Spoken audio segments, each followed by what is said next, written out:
Assalamualaikum warahmatullahi wabarakatuh. Perkenalkan, nama saya Faiz Beni Wihana Putra. Saya dari Fakultas Ilmu Komunikasi, kelas paralel malam. Saya ingin menjelaskan tentang interaksi sosial dan institut atau lembaga sosial.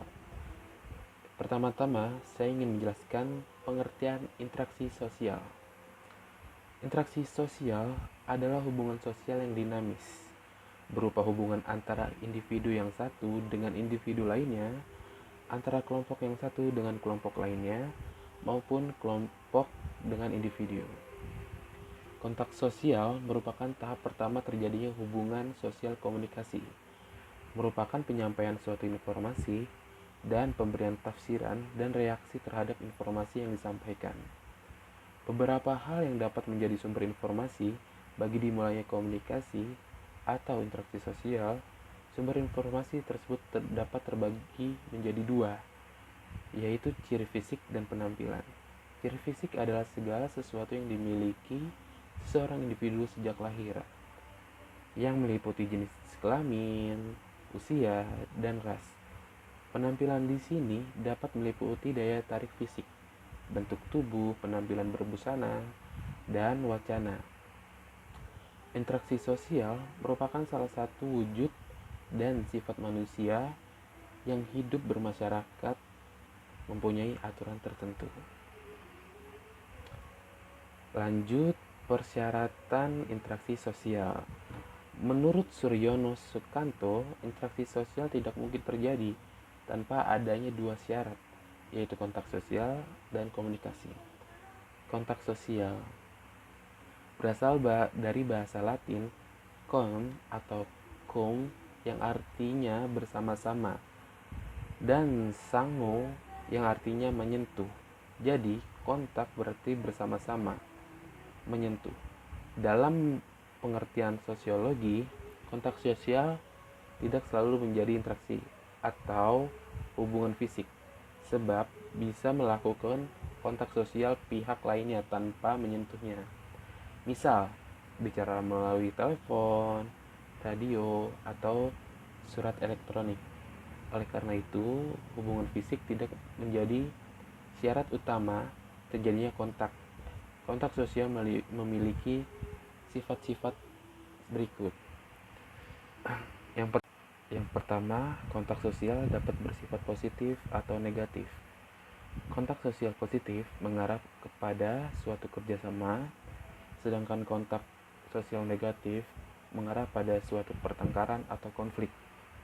Yang kedua, kontak sosial dapat bersifat primer atau sekunder.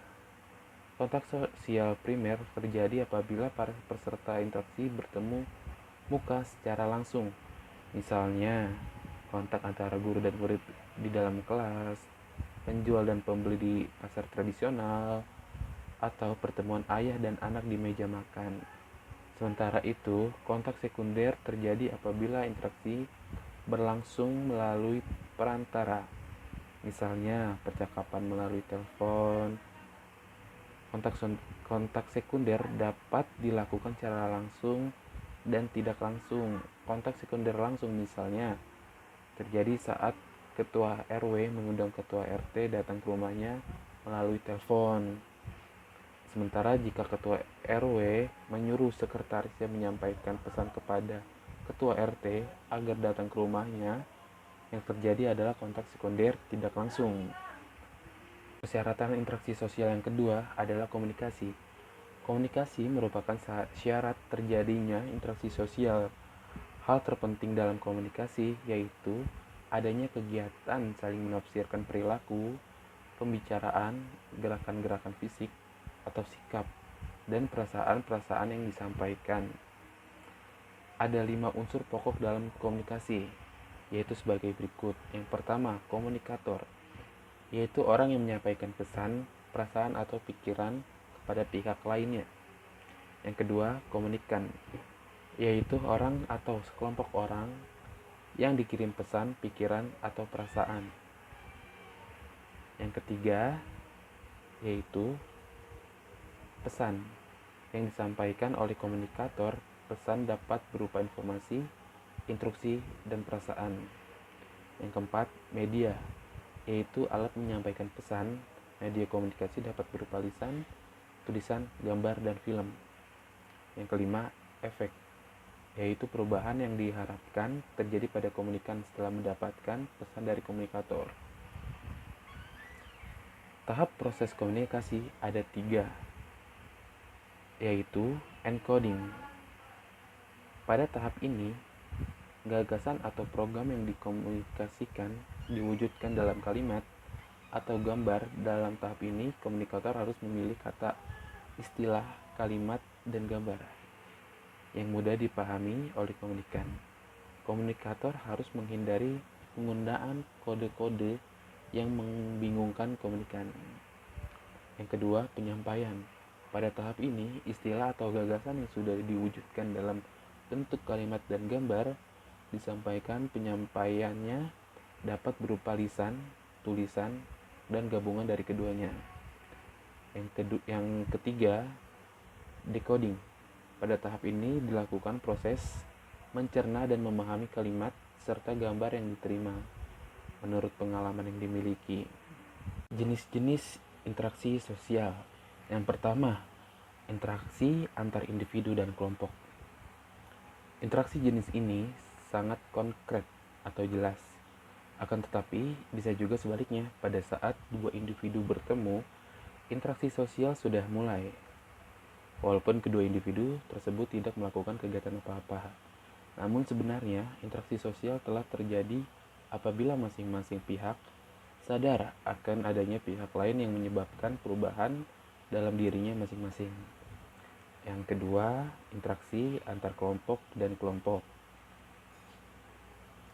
Interaksi sosial juga bisa terjadi antar kelompok dan kelompok. Interaksi jenis ini terjadi pada kelompok sebagai satu kesatuan, bukan sebagai pribadi-pribadi anggota kelompok yang bersangkutan. Yang ketiga, interaksi antar individu dan kelompok.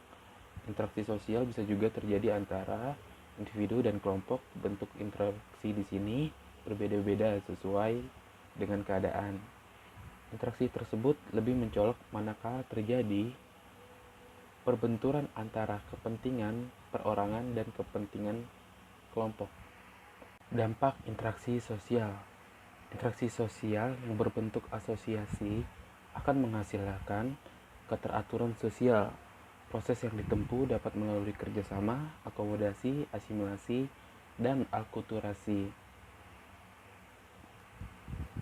Kita masuk ke penjelasan institut atau lembaga sosial. Pengertian lembaga sosial, pengertian istilah lembaga sosial dalam bahasa Inggris adalah social institution. Namun social institution juga diterjemahkan sebagai peranata sosial. Hal ini dikarenakan social institution merujuk kepada perlakuan mengatur perilaku para anggota masyarakat. Fungsi lembaga sosial. Menurut Suryono Sukanto, lembaga sosial memiliki fungsi sebagai berikut. Yang pertama, memberikan pedoman pada anggota-anggota masyarakat bagaimana mereka harus bersikap atau bertingkah laku dalam menghadapi masalah-masalah yang muncul atau berkembang di lingkungan masyarakat. Yang kedua, menjaga keutuhan masyarakat yang bersangkutan. Dan yang ketiga, memberikan pengarahan kepada masyarakat untuk mengadakan sistem pengendalian sosial, yaitu sistem pengawasan masyarakat terhadap anggota-anggotanya.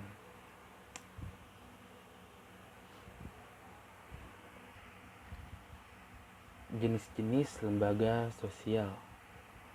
Di dalam masyarakat terdapat beberapa jenis lembaga sosial, yaitu lembaga keluarga. Keluarga adalah unit sosial terkecil di masyarakat, terdiri dari ayah, ibu, dan anak. Dari keluarga melahirkan individu dengan berbagai bentuk kepribadian dalam masyarakat. Peran keluarga adalah membina dan membimbing anggota keluarga untuk beradaptasi dengan lingkungan fisik dan lingkungan budaya di mana ia berada. Dan yang kedua, lembaga agama. Lembaga agama adalah sistem keyakinan dan praktik keagamaan dalam masyarakat yang telah dirumuskan dan dibakukan. Pada dasarnya, agama adalah aktivitas manusia untuk berhubungan dengan Tuhan. Agama adalah lembaga institusi penting yang mengatur kehidupan rohani manusia. Dan yang ketiga, lembaga ekonomi. Lembaga ekonomi adalah bagian lembaga sosial yang mengatur tata hubungan antar manusia dalam pemenuhan kebutuhan hidup sehari-hari. Lembaga ekonomi lahir sebagai usaha manusia yang menyesuaikan diri dengan alam untuk memenuhi kebutuhan hidup terkait pengaturan bidang ekonomi untuk mencapai kehidupan sejahtera. Yang keempat, lembaga pendidikan. Lembaga pendidikan adalah lembaga atau tempat berlangsungnya proses pendidikan dengan tujuan untuk mengubah tingkah laku individu ke arah lebih baik melalui interaksi dengan lingkungan sekitar. Lembaga pendidikan adalah institusi sosial yang menjadi agen sosialisasi setelah lembaga keluarga. Dan yang kelima, lembaga politik adalah lembaga yang mengatur pelaksanaan dan wewenang yang menyangkut kepentingan masyarakat agar tercapainya keteraturan tata tertib kehidupan bermasyarakat. Lembaga politik adalah keseluruhan tata nilai dan norma terkait kekuasaan. Sekian dari apa yang saya sampaikan. Mohon maaf kurang lebihnya. Terima kasih. Assalamualaikum warahmatullahi wabarakatuh.